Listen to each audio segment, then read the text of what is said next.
Aku hampir gila setelah diceraikan dengan alasan tidak bisa memberi keturunan, tapi ternyata suamiku diam-diam vasektomi demi memberikan seluruh harta kami ke anak selingkuhannya. Dia mengajakku rujuk setelah tahu anak yang dia banggakan itu ternyata... Aku berusaha rujuk sebelum masa iddahku habis. Namun, sebuah surat medis membuatku terkejut hingga jantungku terasa berhenti berdetak. Surat vasektomi yang kutemukan di bawah tumpukan berkas kerja Raka bukan sekadar kertas. Itu adalah bukti pengkhianatan dan penipuan selama 5 tahun. Amelia, kamu itu mandul. Kamu nggak bisa kasih aku keturunan. Seharusnya kamu tahu diri dan berhenti minta rujuk sebelum aku menikahi Anggun, desis Raka dulu. Kata mandul selalu menjadi alasan dia menghinaku dan menjadikan Rafael, anak Anggun, sebagai satu-satunya ahli waris. Aku bertahan karena takut. Sebagai anak yang dibuang orang tuanya, aku lebih takut pada kesunyian daripada makian. Namun kini aku tahu kebenarannya. Laporan vasektomi 5 tahun lalu. Tepat setelah Anggun, wanita yang ia sebut sahabat masa kecil, mengaku hamil, Raka langsung mematikan kesuburannya tanpa peduli dia punya istri. Aku berlari ke kamar mandi dan muntah. Kamu membohongiku selama 5 tahun dan membuatku dicap mandul hanya agar anak itu jadi ahli waris? Aku jatuh terduduk. Lantai dingin tak sedingin hati pria yang selama ini kutunggu.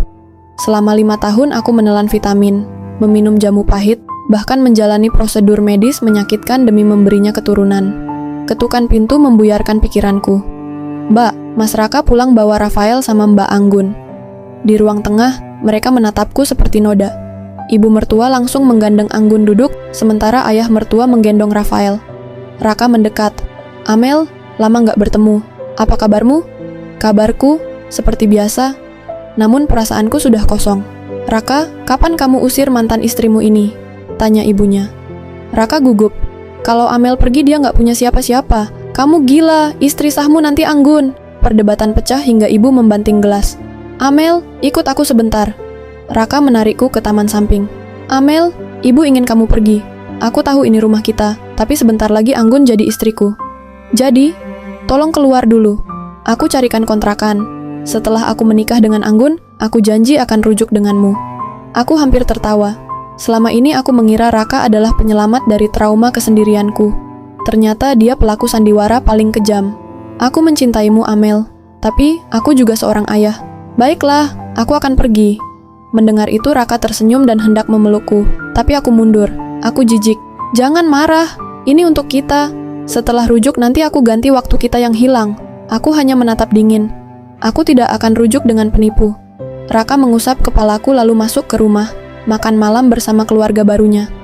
Aku mengambil ponsel dan menghubungi seseorang yang mensponsoriku sejak kecil. Keluarga yang menyekolahkanku hingga kuliah di UGM dan membuatku bekerja sebagai asisten programmer di Candra Group. Halo, Amel, apa kabar? Sepertinya aku jadi cerai. Jadi, kamu menerima tawaranku? Tanya Nona Yua. Aku tersenyum tipis. Iya, saya siap jadi istri adik Anda. Syukurlah, Arjun murung sejak cerai. Dia susah percaya orang. Tapi kami tidak setara. Setara dalam hal apa? Yang penting dia bahagia. Aku terdiam. Yua dan Arjun sudah seperti keluargaku. Seminggu lagi masa iddahku habis. Baik, seminggu lagi aku siapkan pertunangan kalian. Terima kasih, seminggu lagi aku akan pergi.